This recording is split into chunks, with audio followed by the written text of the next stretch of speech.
Hello everyone, आज के इस वीडियो में हम लोग 20 रिलेटिव नेम्स को जानेंगे। मतलब कि 20 रिश्तेदारों के नाम, कौन कौन से रिश्तेदार होते हैं। ठीक है, उसमें हम लोग 20 संख्याओं को कवर कर रहे हैं। ठीक है, टोटल 20 रिश्तेदारों को समझेंगे। मान के चलो कि आप खुद को एक अपना नाम ले लो, जैसे आपका जो भी नाम हो राम। अगर आप फीमेल हो तो सीता। ठीक है, उसके बाद किस तरह से आप रिश्तेदारों को समझ सकते हो।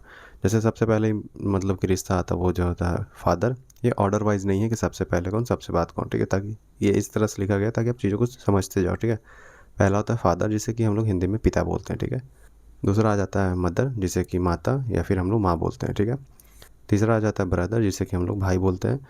भाई में आप यहाँ पर बता दूं मैं आपको, जैसे मान के चलो आपसे कोई बड़ा भाई हो तो उसको हम लोग जो है एल्डर ब्रदर बोलते हैं। अगर आपसे कोई छोटा भाई हो तो उसे हम लोग यंगर ब्रदर बोलते हैं। ठीक है, सिस्टर है, सिस्टर का मतलब होता है बहन। सिस्टर में भी सेम चीज़ होता है। अगर बड़ी बहन हो आपसे तो उसको हम लोग जो है एल्डर सिस्टर बोलते हैं, ELDER। ठीक है, एल्डर सिस्टर। अगर छोटी बहन हो तो उसको हम लोग यंगर बहन बोलते हैं, मतलब यंगर सिस्टर बोलते हैं। ठीक है, छोटी बहन को। उसके बाद फिर सन जो है, सन का मतलब होता है बेटा। बेटे के साथ भी आप सेम चीज़ यूज़ कर सकते हो, एल्डर सन या फिर यंगर सन, इस तरह से। ठीक है, ये डॉटर, डॉटर मतलब होता है बेटी। डॉटर के साथ भी आप सेम चीज़ यूज़ कर सकते हो, बड़ी बेटी के साथ एल्डर डॉटर और छोटी बेटी के साथ यंगर डॉटर। ठीक है, उसके बाद आ जाता है हमारे पास ग्रैंडफादर, जिसे कि हम लोग दादा या फिर नाना के नाम से जानते हैं। अगर मान के चलो दोनों में से आपको स्पेसिफाई करना हो कि दादा के लिए कैसे यूज करें, तो उसके लिए देखो एक और चीज़ होता है।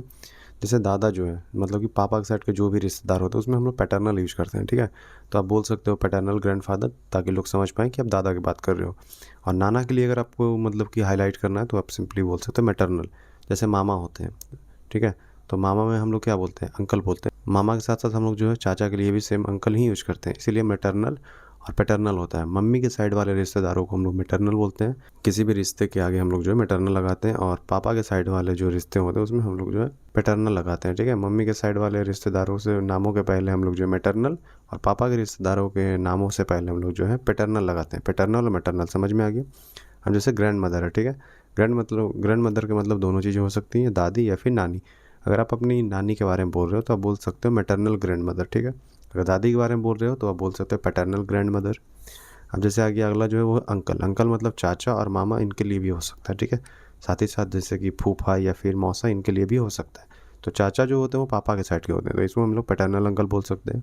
मामा जो होते हैं वो होते हैं मम्मी के साइड के, तो उसमें हम लोग जो है मैटरनल अंकल बोलेंगे। ठीक है, उसके बाद आ जाता है अंट, इसको जो हम लोग चाची या फिर मामी बोलते हैं। ठीक है, तो सेम इसमें भी आप मैटरनल और पैटर्नल जो है अकॉर्डिंगली आप यूज कर सकते हो जब जैसे ज़रूरत हो। ठीक है, उसके बाद आ जाता है कजन।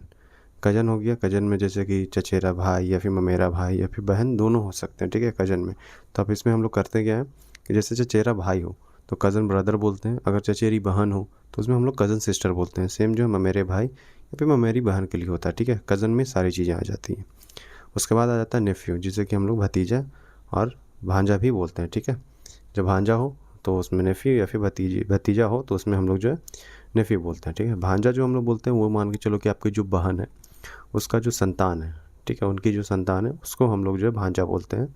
ठीक है, संतान मतलब कि लड़का जो है। ठीक है, और यहाँ पर भतीजा जो होता है मान के चलो आपका भाई है, तो भाई वाले साइड को, ठीक है, मान के चलो आप एक राम हो और आप राम का जो भाई है श्याम, उसका जो भाई का जो बेटा है उसे हम लोग भतीजा बोलते हैं। ठीक है, उसके बाद आ जाता है नीस, जिससे कि हम लोग भतीजी और भांजी दोनों के लिए ही यूज करते हैं। ठीक है, उसके बाद आ जाता है हस्बैंड, हस्बैंड का मतलब होता है पति।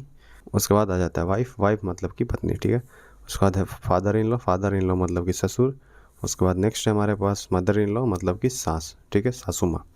उसके बाद है ब्रदर इन लॉ, जिसे कि हम लोग साला और जीजा दोनों के लिए ही यूज करते हैं। ठीक है, उसके बाद नेक्स्ट है हमारे पास सिस्टर इन लॉ, जिसे कि साली और भाभी दोनों के लिए ही यूज करते हैं। ठीक है, उसके बाद हमारे पास आ जाता है ग्रैंडसन।